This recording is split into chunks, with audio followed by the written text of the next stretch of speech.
Welcome or welcome back to WatchAdvisor on YouTube to another episode of Alex Tidbits.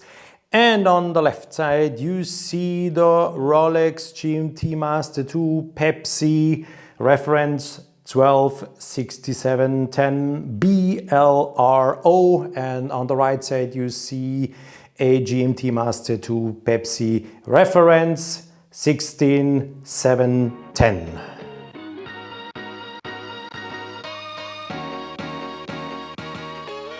Don't forget to subscribe and to hit the bell to get our latest notifications. A friend of mine, also called Alexander, gave me his brand new Pepsi GMT-Master II Pepsi. He got the watch end of last year in 2020. The watch, as you all know, was presented in 2018 by Rolex. He had to wait a while to get his wonderful new Pepsi. And the watch on the right side also belongs to Alexander. It belongs to me, but this is my GMT Master I bought in 1993.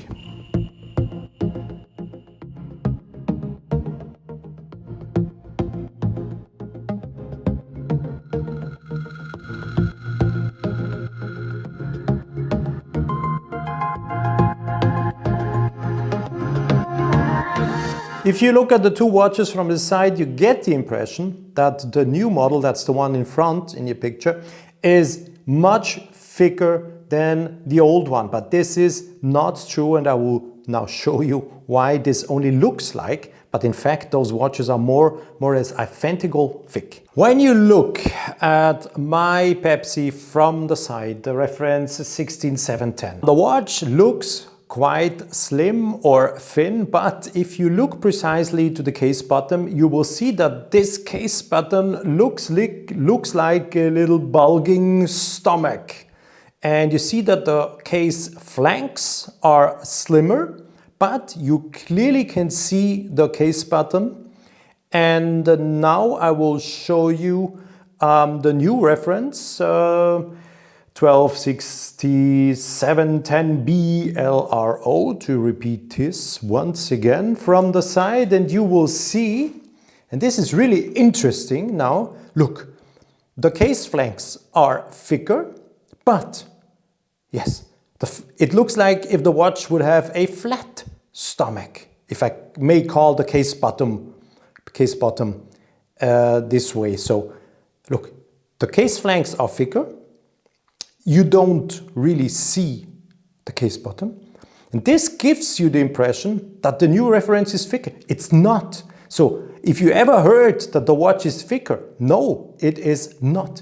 My old one measures 12.4 and the new one 12.2 millimeters of thickness. So this is an optical effect and nothing else than this. And if you ever heard anyone telling you that the new reference is thicker? Nope, nada, it is not. Look, you can clearly see this once again from the side. Here, this bulging stomach, case bottom, and thinner flanks. The case diameter in both cases is 40 millimeters. So both watches have a diameter of 40 millimeters.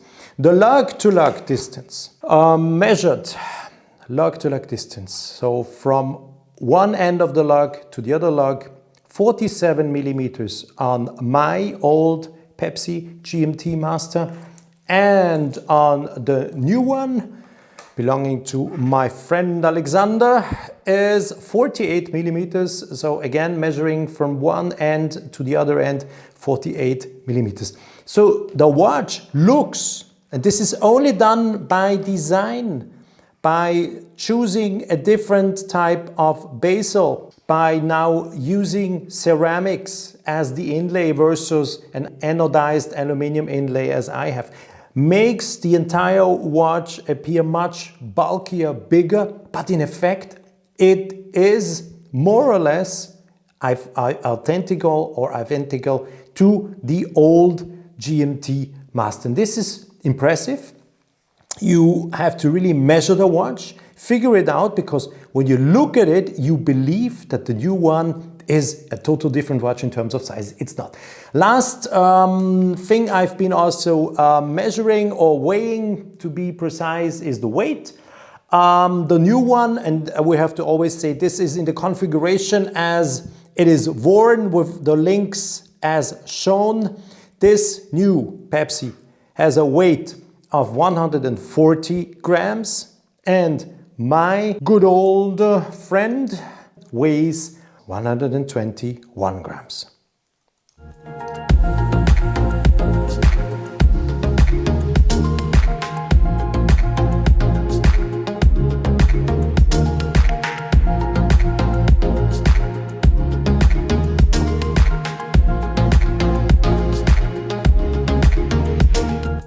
I'm sure that some of the specialists watching this video already say, hey, what is the guy telling us? This is a 16710, must be a Coke.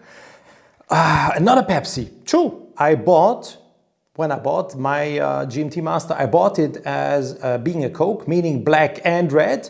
But at the time being, it was easy to exchange the inlay in the bezel. So this aluminum inlay, I do have a black inlay. I do have, as you see, a red and blue inlay. So this is now a Pepsi. I can wear my GMT Master with the black and red inlay, then it is a Coke. So I have been able to change this to get those inlays.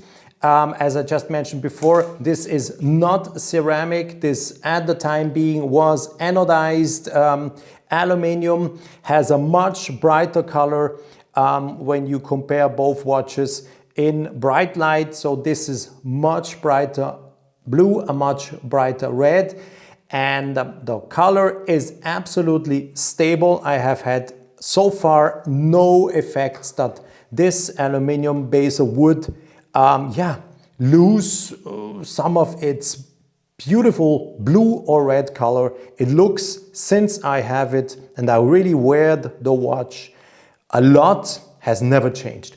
Also, some specialists may now say, hey, look, there is not a tritium dial anymore. True, I got the watch serviced and I exchanged the dial to a superluminova dial because I wanted to get rid of the tritium on my wrist. So this is a new dial, but also was sold in that reference in the 16710 later. So it's just after servicing the watch, I got the new dial and I changed it. And one last thing for those specialists, this folding clasp with that additional security is also not the one that was on the watch when I bought it, but later offered by Rolex.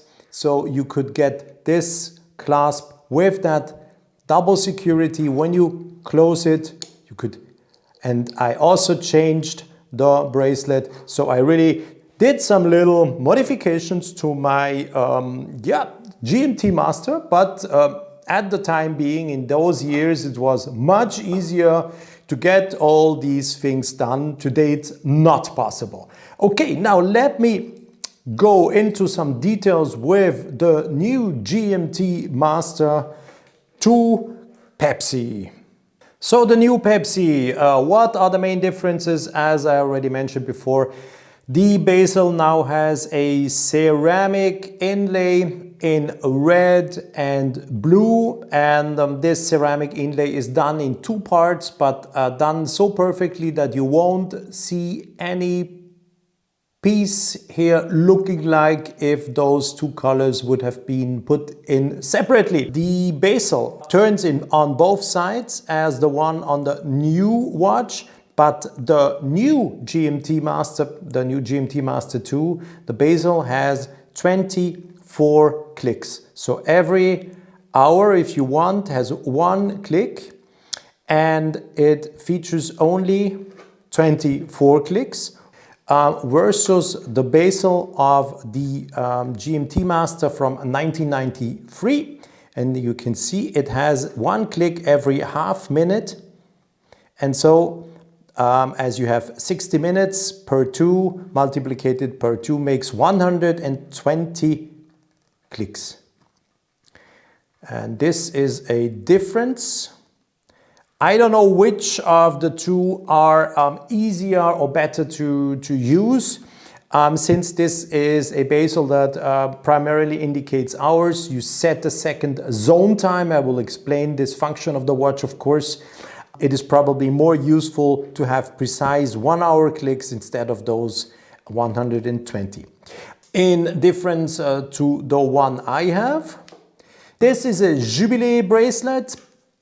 The clasp, everything, of course, is another dimension in terms of quality, precision, haptics, make. It's a more modern watch. The entire watch, when you have it in your hand, feels more stable.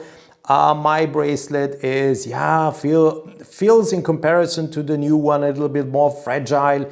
If you open up the folding clasp, of course, if you look in there, this is something total different today. You can no longer compare the quality of today with what I have. The clasp also features the possibility of a quick length adjustment of some millimeters. You have the possibility of opening up here. I just did it. You can either fold it in one. Like you see here, it's a folding Oysterlock safety clasp with Easylink 5mm comfort extension link to precisely describe what you see.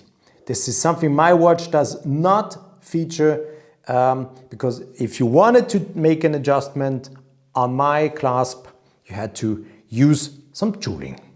What did I mean first when I was talking about a more solid construction as a total? I just need to take the watch and now please listen. You just listen to, it sounds like, some metal parts are being shaken, but now listen to what happens if I take mine. I think there's a clear difference to here. The entire construction is not as solid, not as stable. Of course, this watch was worn for many years, yes, but still the entire construction of the watch is not comparable to what you get today. This is something you have to clearly mention. The same applies to the crown. The watch, the GMT-Master today has a much bigger crown, as you can see here. Uses the new screw-down triplock, triple waterproofness system, but the watch is the new one as the old one. Both watches are waterproof to 100 meters and not more, but the entire construction of this crown is much more solid if you compare to my GMT-Master from 1993, the reference 16710. You can see it's a much smaller crown, looks more decent, but also this one is waterproof 100 meters.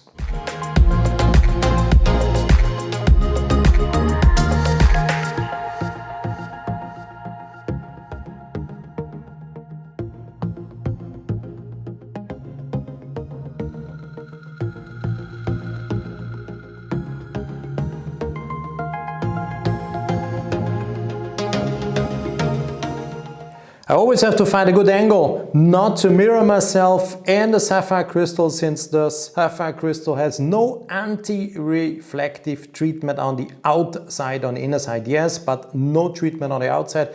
And this always makes you mirror in there. So I always try to turn the watch a little bit out of the lens of the camera to not show you me in the mirror of the glass. So purpose of doing this is I wanted to explain you the dial of the watch for those who are not aware what kind of indications a GMT-Master has. You have the hour hand, you have the minute hand, you have the running seconds, a date indication with that cyclop magnifying glass to magnify and the reading, to give a better reading to the date disc. And then you have a third hand and a red third hand with an arrow. And this is the so-called GMT function, or possibility to display a second zone time. Please, people, a zone time, not a time zone. There is, in fact, a difference in between the word time zone and zone time. Here in Austria, where I live in the time zone of Paris, but the zone time is GMT +1 or GMT +2, depending if we have daylight saving time or not. So what can you do with the watch when you travel with a GMT Master? Easy setting. I've been unscrewing the crown already. You can see this. You can also see one of the gaskets of that particular development of Rolex. You can see one of the gaskets here. That's in the picture. Yeah, there you must. This is one of the gaskets of the crown. So what happens? First position, winding. So the new GMT Master has a power reserve of 70 hours. Mine has a power reserve of approximately 50 hours. So what happens in the second position? In the second position, you are able to advance, or either advance or go back with the hour hand independently. The watch continues to run. You see the second hand did not stop. So easy setting if you need to. The date is also changing, as you just see when you go forward and backward. Let me go back to 10 o'clock and now to 9 o'clock and now to set the watch. I pull out the crown in the second position. Now the second hand has stopped. The entire movement stopped, but you will do a presetting when you travel. So for instance, let's assume 10 o'clock, your home time, your local time. So you will synchronize the indication you have here with the red hand, 10 o'clock in the morning. And then you close the watch. I always take that position where the hands smile at you are in the picture. So some minutes around 10 past 10. Then we would set the watch, start it, and now let's assume you are traveling with your GMT Master and you are traveling from Austria or from Europe, Central Europe, to New York, and we have a 6 hours time difference. Of course, when both zone times do have daylight saving. In the moment there is a little bit of a difference because we in Europe don't have yet the daylight saving, but assuming 6 hours of difference to New York. So what you do is the crown is closed, you would then unscrew, you go in the first position, and the only thing is 6 hours back, 1, 2, 3, 4, 5, 6, you close, and you have now indicated the local time 4 o'clock. This will be in the morning, a little bit early, but okay. 4 o'clock is local time in New York and 10 o'clock is local time at home. And the date is of course linked to the indicated hour hand, and not to the GMT hand. So the date change will then happen correctly in New York at midnight. So you would then time would advance. I'm just pulling out the crown. Okay, and you will see that now the date at midnight is changing. So this is so easy to use, and this is the difference also in between a GMT1 and a GMT2. The GMT1 did not have the feature of the independent setting of the hour hand forward and backward. You were not able to do this independently, and this is how you use a GMT Master when traveling, and this is, I would say, the benchmark, the benchmark. All watches where you pull out the crown and the watch stops and you cannot independently set the hour hand to the time and the watch stops are no traveling watches, in my humble opinion, because you lose the precision of that movement, and the precision of the new Rolex movement is the 3285 is -2 +2 seconds. It's almost like a quartz watch. So if you would stop the watch and if you would need to restart or to reset the watch with a time signal, that would be a, let's say, a construction you can just forget. So the same features For my GMT-Master from 1993, you have the same possibility. You can change forward and backward the hour hand, and in the second position, in analogy to what I've just shown you with the new Pepsi, you can make a pre-adjustment to the local time you want to have indicated on the bezel 10 o'clock, as I just showed you before. And then when you travel, you go synchronize the watches 10 o'clock morning, 10 o'clock here. And when you travel, the same procedure, 6 hours to New York, you count 1, 2, 3, 4, 5, and 6. And you see it's the same. The second hand also with the old 3185 movement does not stop.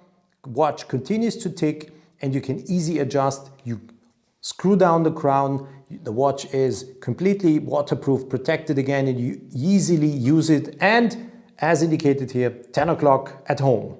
Some information about the movements being used in those watches. My GMT Pepsi uses the Rolex caliber 3185, a 4 Hz, 28,800 semi-oscillations per hour, 4 Hz movement, and the watch, as I already mentioned before, featured some 50 hours of power reserve. The new Pepsi, the new one, since 2018, is being sold at 2018 now, features the 3285 movement, 3185, 3285, and the new caliber is a new generation movement entirely developed and manufactured by Rolex, of course, as the 3185 was. The new one has an accolade, if you want to name it like this, 10 patents, applications filed over the course of its development. This movement features a chronology escapement and a guaranteed power reserve of approximately 70 hours, so 20 hours more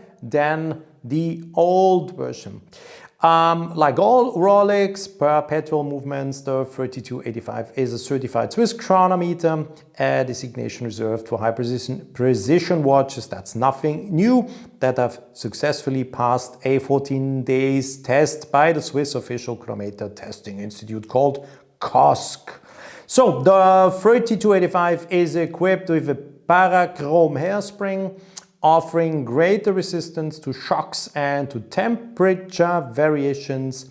Its architecture now, in common with all Oyster watch movements, makes it absolutely reliable. And on top, Rolex is testing not only with COSC, with the official Swiss COSC, but internally by internal tests.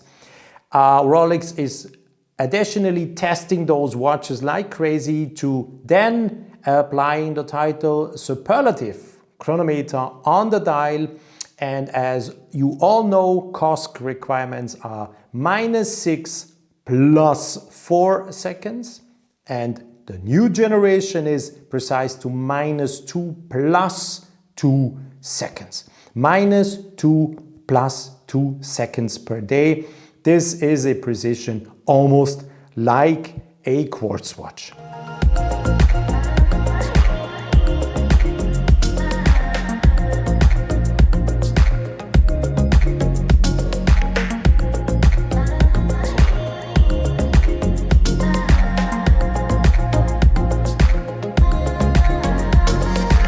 The wrist shot of the watches says more than 1,000 words. Just look now. This is the new reference, the new Pepsi on my wrist. As I said before, same diameter as the old one, 40 millimeter. Thickness around 12.23 millimeters, lug to lug distance 48 millimeters. This is how it looks like. It's a different watch if you compare to the old one. Look, my reference from 1993. The watch was introduced, of course, earlier in 1989. The reference 16710, but I bought it in 1993. So 1993 versus 2018, but sold in 2020. These are the differences. If you look at those wrist shots, you can clearly see the new one looks more bulky, looks thicker. Yes, it is due to the way how Rolex has managed to design the flanks of the watch. The flanks of the new one are thicker, and this is why the entire watch looks different, bulkier, but it is not. It is 40 millimeters and has the same thickness. Now look at mine. Look again back to my old one. The flanks are thinner, yes, but then you still have that bulging stomach case bottom I was talking before. You don't see it when you wear the watch because you can't see it. But the watch, since the flanks are thinner, looks more, I wouldn't say elegant, a little different, thinner, maybe a little bit more elegant. And the new one, of course, is a new, different watch in terms of look and design, more reflecting the taste of a new generation of buyer, a new generation of customer, I would say. But as I said, the pictures do say more than 1,000 words. I've just been talking you through those little wrist shots, the filming of the wrist shots. How does the new GMT-Master II Pepsi looks when it is dark? Here comes the Lume shot. 3, 2, 1, go. This is the Lume shot of the new GMT-Master II Pepsi. Incredible what you see here. That looks like if there would be a battery involved and the entire scenery would be powered by a battery, but in fact that's how Rolex manufactures its watches. And I have to tell you that once the watch is charged, it is glowing that way, that strong way. It's a bluey greenish type of a super luminova they're using, that the watch is really keeping that intensity for a very long time. Here comes the Lume shot.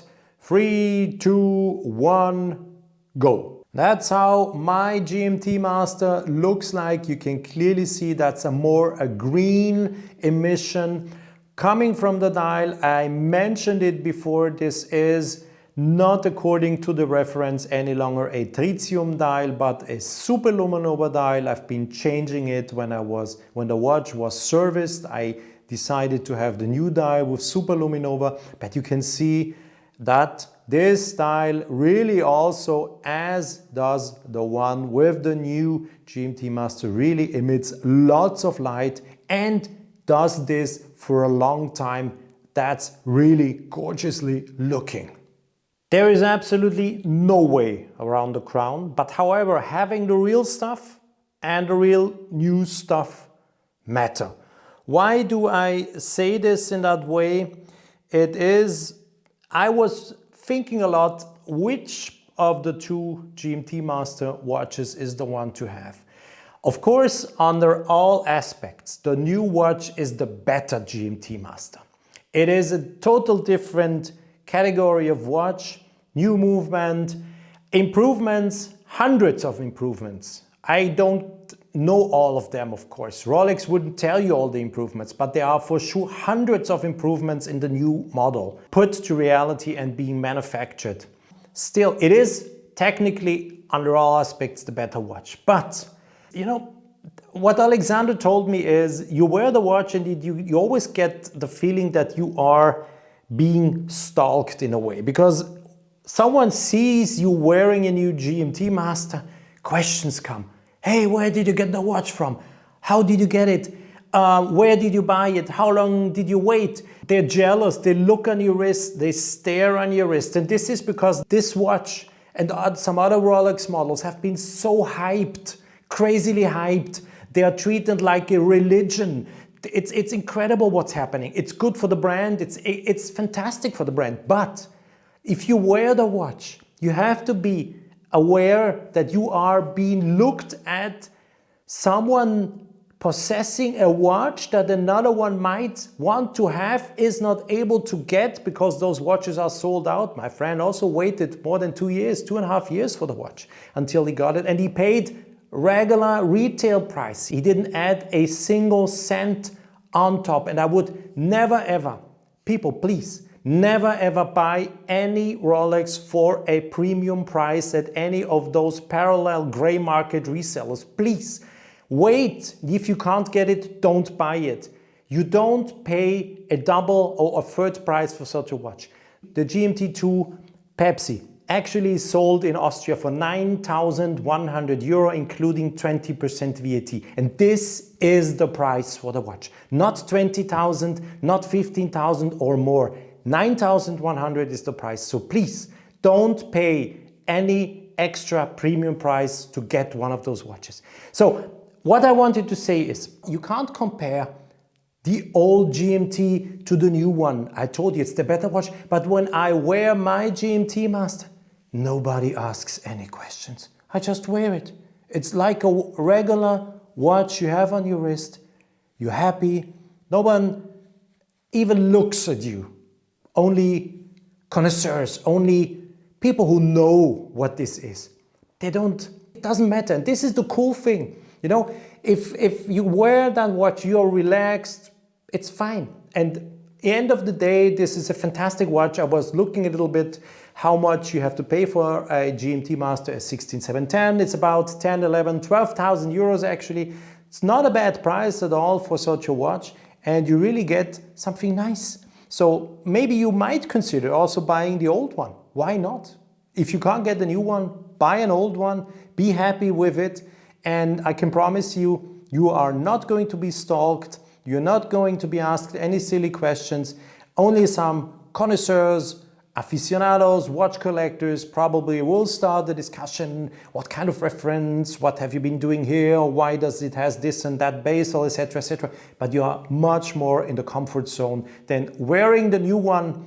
You are exposed to so much interest, jealousy. You're exposed to questions, and it is really a shame, I must say.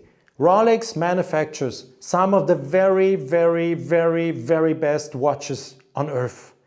And then there is such an artificial hype being created around some models. And you have to really be ashamed wearing one of those. And this is crazy. I don't know what you think about that, but please let me know in the comment section underneath. Tell me about your experiences, about what you think about those watches, how you feel about them, and let's discuss that openly. Please, no religious inputs on the comment section. I will delete them. I don't deal with any of those comments that are religious Rolex fanboy stuff. I don't want it. Let's make a cool and relaxed discussion about the new and the old one. Do you agree with what I was just been talking about? So there we go. This makes the perfect final picture of this video. On the left side, the new 2020 sold, 2018 presented GMT2 Pepsi. On the right side, mine, dating back from 1993, the Pepsi. Both watches are excellent, fantastic watches. Your thoughts are welcome, your comments are welcome, of course. Thanks for watching once again one of our videos, and I'm looking forward for many more videos to come in the next weeks when all the new watches during the different presentations now will come to the market. We will have lots of things to talk about. See you soon back on WatchAdvisor on YouTube. Bye bye for now.